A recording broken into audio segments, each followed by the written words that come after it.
Salve galera, beleza? Bora lá falar de ciência, filosofia, história? Você já parou para pensar qual a importância de analisar a ciência ao longo do tempo, ao longo da história e ao mesmo tempo conhecer aquilo que serve de fundamento, serve de base para o desenvolvimento das ciências? Pois é. Quando nós pensamos na ciência, a ciência nada mais é do que o conhecimento, do que o saber humano. E o conhecimento, o saber humano, ele não nasceu hoje, não é de agora. Ele é fruto de um acúmulo histórico, existencial, de questões, de provocações, de pensamentos. Então, todas as vezes que pensamos em ciência, nós temos que ter assim a cautela e o cuidado de olhar de forma retrospectiva, ou, para ficar mais fácil, de dar aquela olhadinha no retrovisor e entender que muita coisa foi produzida ao longo da história, respondendo às dúvidas, anseios, questionamentos que as pessoas tinham. Afinal de contas, nós podemos pensar na ciência através dos tempos, lembrando e trazendo as civilizações ainda chamadas de pré-históricas, que já desenvolviam grandes avanços científicos, o domínio do fogo, o desenvolvimento de ferramentas para tornar mais fácil o trabalho, as ferramentas que nada mais são do que prolongamento do corpo humano. Podemos pensar também nas grandes civilizações antigas, os mesopotâmicos, os egípcios, os povos hebreus, também os povos das várias Áfricas, toda a questão do desenvolvimento dos povos europeus, também dos povos pré-colombianos, que tinham lá conhecimentos de agronomia, de agricultura, que vão desenvolver práticas de pastoreio, que vão trazendo, a partir das suas necessidades e demandas, soluções para os problemas. Afinal, a ciência é isso, é buscar soluções para os problemas da vida, para as questões da existência. É interessante ainda pensar nos conhecimentos que começam a ser articulados no mundo grego antigo, a importância da sistematização da ciência que se dá nesse contexto da Grécia Antiga, o papel da filosofia, a busca por entender a origem das coisas, não mais a partir de uma explicação apenas mítica, mas buscando explicações materiais, como, por exemplo, a busca dos pré-socráticos de entender a origem das coisas por meio das questões da própria natureza, buscar arqué que significa princípio, através da physis, que é a natureza, que é a matéria, com princípios materiais, a água, o fogo, o ar, os átomos, e aí a teoria dos atomistas, que é tão importante para a ciência, a compreensão dos átomos como partículas indivisíveis que vão constituindo o todo, que vão constituindo as coisas, né? Isso vai prevalecer por um bom período da história, naquilo que depois a química moderna vai aprofundar e vai entender ainda melhor a questão dos átomos. Outro aspecto muito relevante quando falamos da ciência e o desenvolvimento da ciência ao longo do tempo é reconhecer o papel dos vários povos e das várias culturas do Oriente, dos povos, por exemplo, árabes, que têm contribuições no campo da matemática, da astronomia, da própria agricultura, os chineses, enfim, com contribuições mais variadas possíveis, desenvolvimento de instrumentos que ajudam e potencializam a própria ciência, os hindus, né, ali da região das Índias, com todas as suas técnicas e domínios também de ciência, de medicina, enfim, uma riqueza muito grande que a antiguidade produz. Ainda podemos pensar em todo o conhecimento desenvolvido no contexto do período do helenismo, Alexandria, que se torna ali uma grande referência, uma grande difusora e produtora de cultura, né? Alexandria, que é criada por Alexandre Magno, grande conquistador. Temos também que pensar no conhecimento e no desenvolvimento científico pré-colombiano, né? Das Américas, portanto, incas, astecas, maias, que tinham ali domínios da metalurgia, da astronomia, da matemática, da agricultura, com produções fantásticas, domínio da hidrologia, conhecimento aí voltado e específico do campo, das águas e toda uma construção de processos de irrigação fantásticos para a época.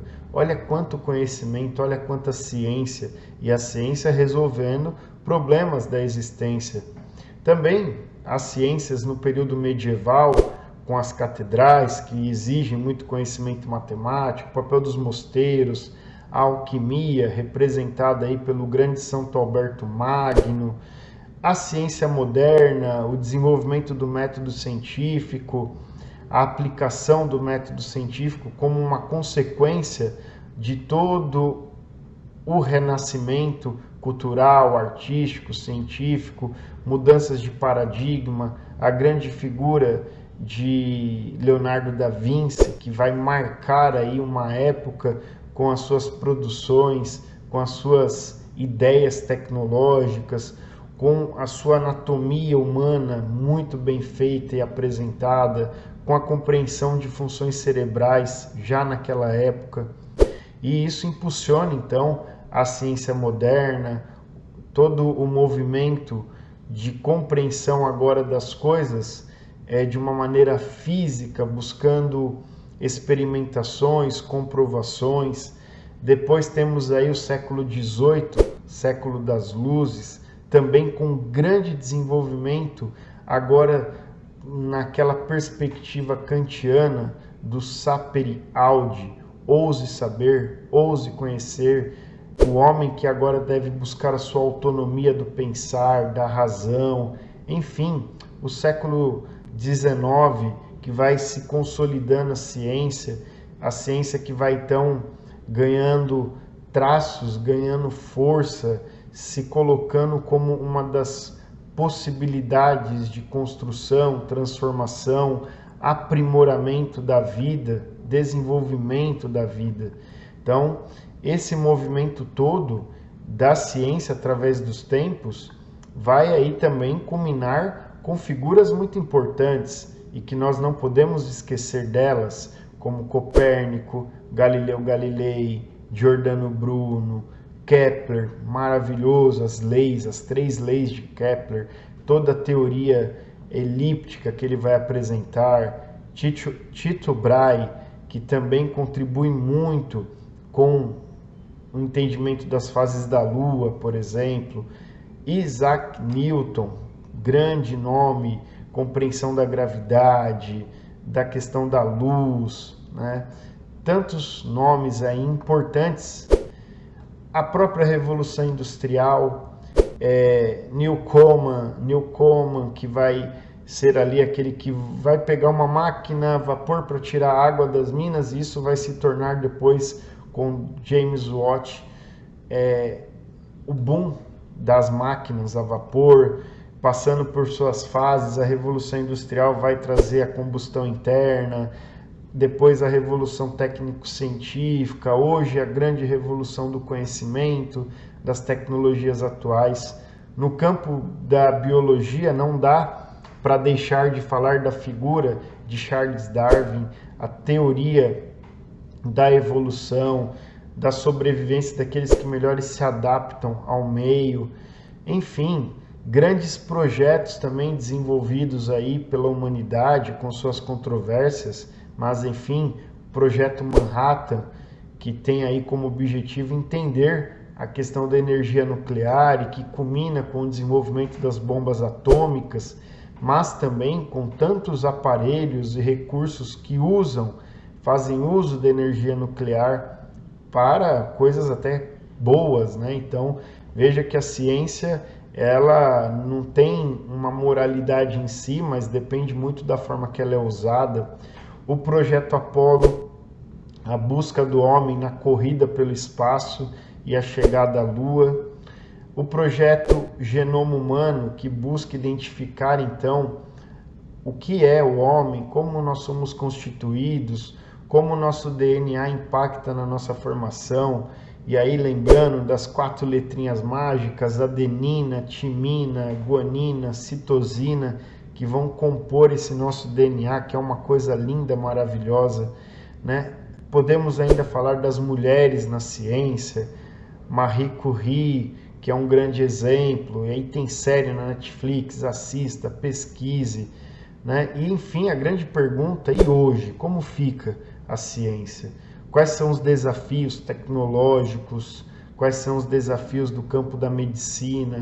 Quais são os desafios no campo das próprias ciências humanas para as ciências? Quais são os grandes problemas da humanidade?